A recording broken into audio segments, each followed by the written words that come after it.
দর্শক, রমজানের বাজার পরিস্থিতি নিয়ে বিস্তারিত আলোচনায় আমাদের সঙ্গে যুক্ত হচ্ছেন ক্যাবের সহ সভাপতি এস.এম. নাজির হোসেন। আপনাকে স্বাগত দেশ বাণিজ্যে। জি জি, আসলে আর একদিন পরেই রমজানের বাজার পরিস্থিতি আপনি কেমন দেখছেন? ধন্যবাদ। আসলে মানে একদিন পরে রোজা শুরু হবে।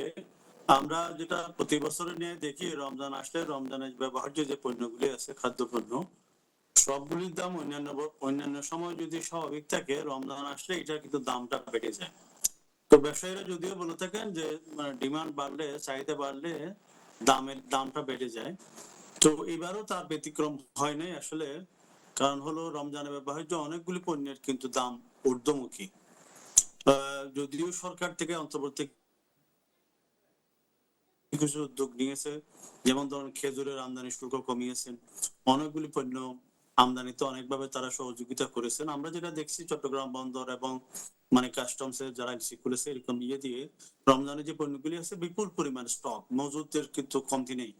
কিন্তু প্রবলেমটা হয়ে যায় এটা সাপ্লাই লাইনে। এটা সরবরাহটা যখন বিভিন্ন জায়গায় যায়, চট্টগ্রাম বন্দর থেকে অথবা চট্টগ্রামের খাতুনগঞ্জ থেকে দেশের বিভিন্ন জায়গায় যখন যায়, এই যাওয়ার বেলাতে আসলে প্রবলেমটা হয়ে যায়, তখনই ক্রাইসিসটা শুরু হয়ে যায়। কয়দিন আগে জি, চট্টগ্রাম আমরা বন্দরে কিন্তু একটা ধর্মঘট ছিল। গতকালও একটা প্রতিবেদন দেখছিলাম যে খেজুরের দাম বাড়তি এখনো বাজারে, যেহেতু খেজুরের শুল্ক কমানো হলো, সব দিক বিবেচনায় আমদানিও প্রচুর হয়েছে, তাহলে আসলে এই দামটা ঊর্ধ্বমুখী কেন?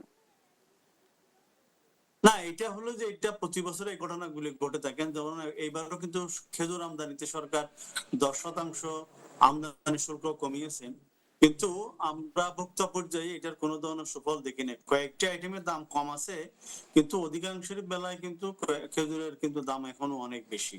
তো তারা যেটা বলে থাকে, তারা বলেন যে আমরা যেটা আমদানি করেছি গ্রেড অনেক ভালো, এই দামের মধ্যে এটা কর্তা পড়ে না, বা এটা এটা ওই যে শুল্ক কমিয়েছেন এটার আওতায় পড়ে না, যেটার কারণে তারা এটা দাম বেশি দাম পড়তেছে। বেশি রাখে। এরকম কথাগুলি কিন্তু প্রতিনিয়ত তারা বলে থাকেন আমাদেরকে বোকা বানানোর জন্য।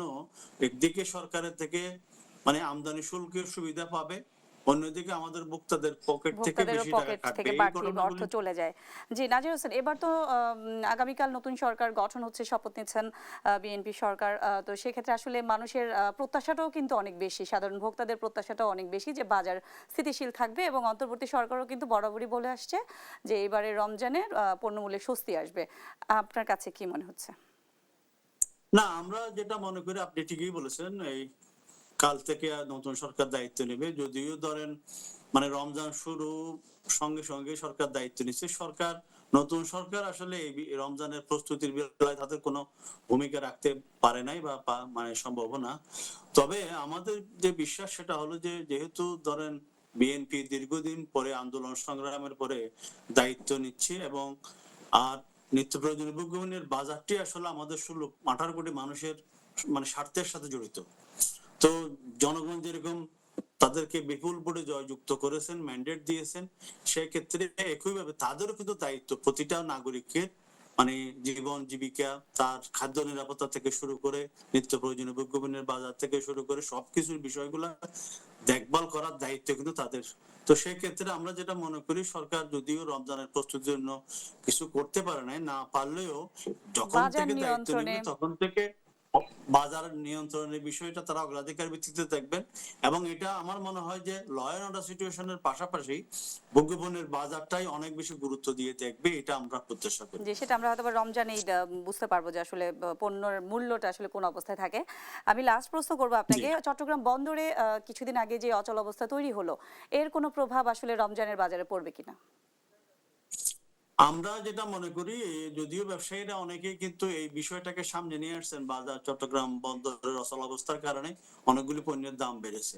তো যে কয়েকদিন এটা অচল অবস্থা ছিল, এটা আসলে তেমন একটা প্রভাব পড়বে না। কারণ হচ্ছে যে পণ্যগুলি আমদানিকৃত পণ্য, ওগুলো অনেক আগে আমদানি করা হয়েছে, এবং আমদানির পরিমাণও কিন্তু পর্যাপ্ত। সেই ক্ষেত্রে ধরেন মানে যেগুলি 2-3 মাস আগে আমদানি করা হয়েছে, স্টক চট্টগ্রাম বন্দরে এসে খালাস হয়ে গেছে, অনেকগুলি আবার খুচরা দোকানেও চলে গেছে। তো সেই জায়গায় এই পণ্যগুলি 2-3 দিনের যে কৃত্রিম সংকট বা অচল অবস্থা, এটা কিন্তু কোনোভাবে প্রভাব ফেলবে না। এটার মূল বিষয়টা হলো ব্যবসায়ীরা কতটুকু আন্তরিক। ব্যবসায়ীরা সরকারকে কতটুকু সহযোগিতা এখানে আসলে করতেছে, সমস্ত দায়িত্বটাই জনগণকে হচ্ছে কতটুকু ব্যবসায়ীদের, যে সহযোগিতা তারা করতেছে। আসলে কিভাবে তারা আন্তরিকভাবে বাজারটাকে সহযোগিতা করলে ইয়ে করবে। তারা যদি বাজারে স্বাভাবিক একচেটিয়া আসলে। ভাবে মুনাফা লাভের জন্য দাম বাড়িয়ে দেয়, সেটা আসলে সরকারকে নিয়ন্ত্রণ করতে হবে সেই বাজার। আপনাকে অসংখ্য ধন্যবাদ।